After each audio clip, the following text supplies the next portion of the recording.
संस्कार अपने अपने। बिटिया कुछ है क्या खाने को? दोपहर 3 बजे के आसपास मंगल बाबू ने बहू के कमरे में आवाज़ लगाते हुए कहा। ये भी कोई वक्त है खाने का? और अभी 11 बजे दिया था ना दूध वाला दलिया। फिर अब 3 बजे हैं। जो रोटी सब्ज़ी बनाई थी ख़त्म हो गई है और आपको कोई काम तो है नहीं सिवाय खाना खाने के। रसोई है या कोई फैक्ट्री जो आपके लिए 24 घंटे चलती रहेगी?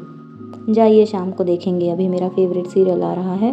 कहते हुए बहू ने नज़रें फिर से टीवी पर टिका लीं। मंगल बाबू चुपचाप वहाँ से अपने कमरे की ओर बढ़ गए।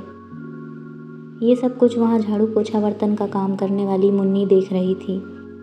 वह मन ही मन सोचने लगी कि कहने को इतना बड़ा बंगला है, बड़ी बड़ी गाड़ियाँ हैं, पैसा है, मगर इतना बड़ा बंगला, पैसा होने के बावजूद दिल बहुत छोटा है इनका, जो अपने घर के पिता तुल्य ससुर जी की सेवा नहीं कर सकते। कम से कम उन्हें भूखे पेट तो मत रखो। काश अगर मेरे ससुर जी होते तो मैं पिता की भांति उनकी सेवा करती। काम करते करते अचानक उसे याद आया, न जाने कितने फल और बादाम, काजू डाइनिंग टेबल पर पड़े पड़े सड़ते रहते हैं और ज़्यादातर बासे होने पर फेंक दिए जाते हैं।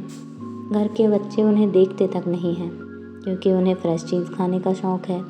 उस पर आजकल वो क्या कहते हैं, हाँ, जंक फूड, वह तो उन सब चीज़ों के शौकीन हैं। ये फल मेवे वह देखकर ही अनदेखा कर देते हैं।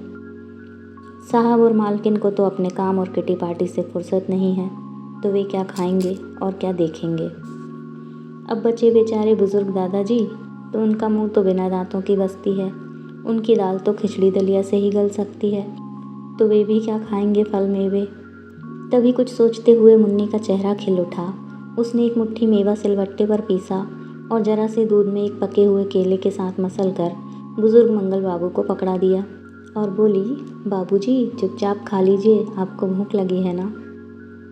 अब प्यासे को थोड़ा सा पानी मिल जाए तो वो अमृत समान होता है। बुज़ुर्ग मंगल बाबू भीगी हुई पलकों को साफ करते हुए तेज़ी से खाने लगे। उन्हें संतुष्टि से खाते हुए देखकर मुन्नी को भी संतुष्टि मिल रही थी। ऐसे में अब ये रोज़ का नियम हो गया कि मुन्नी रोज़ ऐसे गरिष्ठ व्यंजन दोपहर में टीवी से चिपकी बहू की नज़र बचाकर बुज़ुर्ग मंगल बाबू को दे देती।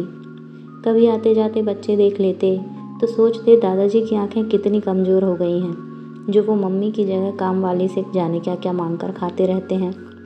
वहीं दूसरी ओर घर की बहू यह सोचकर खुश रहती कि मेरी डांट डपट से बूढ़े पिताजी काबू में रहते हैं, और वहीं घर का बेटा पिताजी की सुधरती सेहत देखकर सोचता कि उसकी पत्नी अपने ससुर जी का भरपूर ख्याल रखती है।